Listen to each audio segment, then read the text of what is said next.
Supreme court में आज एक बार फिर एसआईआर को लेकर सुनवाई हुई। सुनवाई के दौरान याचिकाकर्ता अश्विनी उपाध्याय ने कोर्ट के सामने आधार को बतौर 12वें दस्तावेज देने के जो फैसला दिया गया था उसको चुनौती दी। उन्होंने कहा कि आधार को देश भर में अगर सर्वे एसआईआर करवाया जाएगा तो उसमें आधार को दस्तावेज ना माना जाए। इसको लेकर हमारे साथ बात करने के लिए अश्विनी उपाध्याय जी हैं।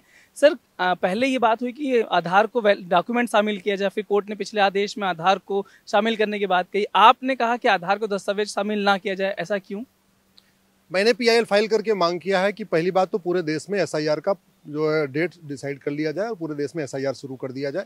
जिन 5 राज्यों में अगले साल चुनाव है वहाँ तत्काल एसआईआर की प्रक्रिया शुरू कर दी जाए। तीसरा, हमने ये कहा है कि जो पिछले 8 सितंबर वाले ऑर्डर में माननीय सुप्रीम कोर्ट ने आधार को अलाउ कर दिया वो गलत है।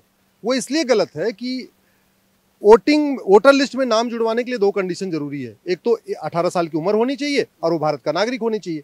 आधार वो दोनों कंडीशन फुलफिल नहीं करता। आधार न तो एज का प्रूफ, आधार न तो डोमिसाइल का प्रूफ, आधार न तो रेजिडेंस का प्रूफ, आधार न तो सिटीजनशिप का प्रूफ।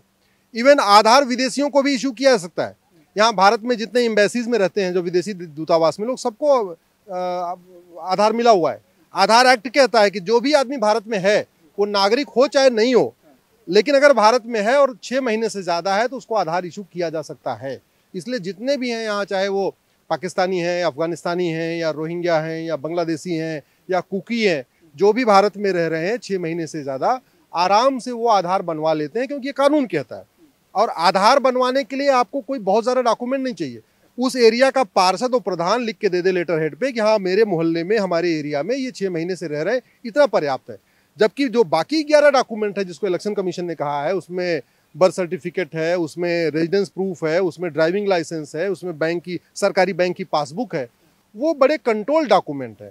उसमें कम से कम 2-3 लोग उसको पहले उसको स्क्रूटनी करते हैं, वेरीफाई करते हैं, उसमें 2-3 लोग सिग्नेचर करते हैं, तब वो जाके डॉक्यूमेंट बनता है।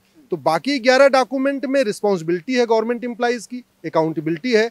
वहीं आधार कॉमन सर्विस सेंटर पे बनता है, प्राइवेट लोग बनाते हैं, कोई रिस्पॉन्सिबिलिटी नहीं, कोई अकाउंटेबिलिटी नहीं, सिंपल पार्षद प्रधान के लेटर हेड पे बन जाता है। इसलिए मैंने कहा है कि आधार को अलाउ नहीं करना चाहिए, क्योंकि अगर हमने आधार को अलाउ कर दिया तो पूरी की पूरी प्रक्रिया एसआईआर की डिरेल हो जाएगी। भारत में 5 करोड़ से ज़्यादा जो फर्जी वोटर हैं, ये सब के सब ग्रेजुअली अपना वोटर लिस्ट में नाम जुड़वा लेंगे। इसलिए ठीक नहीं है। आज मेरी इस याचिका पे इलेक्शन कमीशन को नोटिस हुआ है। मैं बहुत जल्दी इस पर अर्जेंट हियरिंग की मांग करूंगा। और जो पिछला ऑर्डर था 8 सितंबर वाला, जिसमें आधार अलाउ कर दिया है, उस ऑर्डर को रिकॉल करने की मांग करूंगा। जब आपने आधार कार्ड की बात उठाई तो कोर्ट में क्या जज साहब ने पैन कार्ड का भी मुद्दा उठाया कि पैन कार्ड को मान्य किया जाए, या तो पैन कार्ड भी तो कोई बनवा सकता है? नहीं, आपके जो पैन कार्ड है, आपके जो ड्राइविंग लाइसेंस है, आपके जो बर्थ सर्टिफिकेट है, उसकी प्रक्रिया अलग है। वो गवर्नमेंट के बाकायदा उसमें बनते हैं, कंट्रोल में बनते हैं। आधार बिल्कुल गवर्नमेंट कंट्रोल नहीं है। दूसरा, आधार को सुप्रीम कोर्ट, हाई कोर्ट ने कहा है न ये एज प्रूफ नहीं है, रेजिडेंस प्रूफ नहीं है, डोमिसाइल प्रूफ नहीं है, कुछ भी नहीं है। एक्ट भी यही कहता है कि ये ना तो एज प्रूफ है, ना डोमिसाइल प्रूफ है। और इवन आधार ने बाकायदा अथॉरिटी ने नोटिफिकेशन इशू करके बोला है कि ये केवल आइडेंटिटी का प्रूफ है। आधार केवल ये बताता है कि स्कैन करने के बाद, उसमें चूंकि आंखों को स्कैन कर लेते हैं और हाथ को स्कैन कर लेते हैं, कि वो बताता है ये आइडेंटिटी क्या है, बाकी इसके अलावा और कोई प्रूफ नहीं है।